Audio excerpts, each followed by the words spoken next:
Ang Philippine Navy Vice Commander na si Rear Admiral Jose Maria Ambrosio Espeleta. Abay siya palang upong bagong Flag Officer in Command kapalit ni Admiral Toribio Adasi the Jr.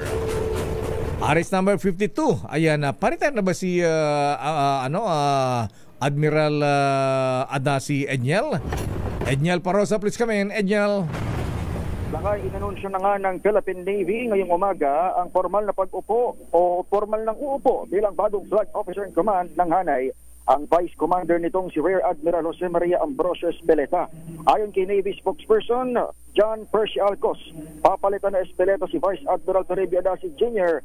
na nakatakdang mag-retire ngayong buwan na ito ng Nobyembre. Opisyal na papalitan ni Espeleta itong 57 anyos na si Adasi sa change of command ceremony ng pangungunahan ni Pangulong Bongbong Marcos sa headquarters ng Navy sa Maynila ngayong umaga.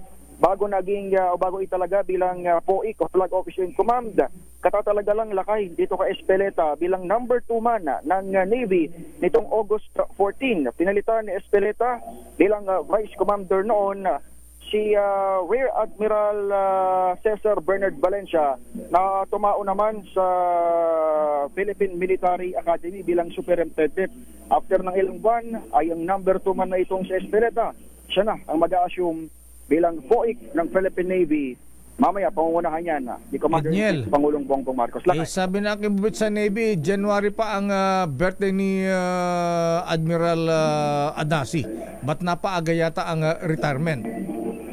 Parang November 24 lakay yung petsa na hawak namin eh. November 24 ang ang birthday niya. So sa linggo. Sa 24, yun ang hawak namin ng defense reporters lakay. So ngayong mismong 15, yung change of command ceremony, kung di ako nagkakamali kahapon, ay nagkaroon na ng donning of ranks para dito kay Espeleta. Pero mamaya hihingin natin yung detalye niyan.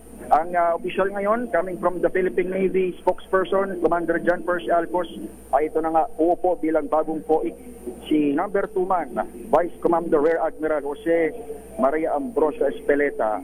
Diyan yan sa Navy Headquarters sa Maynila. Nandito naman tayo lakay kasi diyan sa Maynila, baka Malacanang press corps nandiyan, tayong defense press corps dito sa Camp Aguinaldo ay we-witness natin lakay yung closing ceremony naman ng Ajax at Dagat pa o yung Dagat Langit Lupa.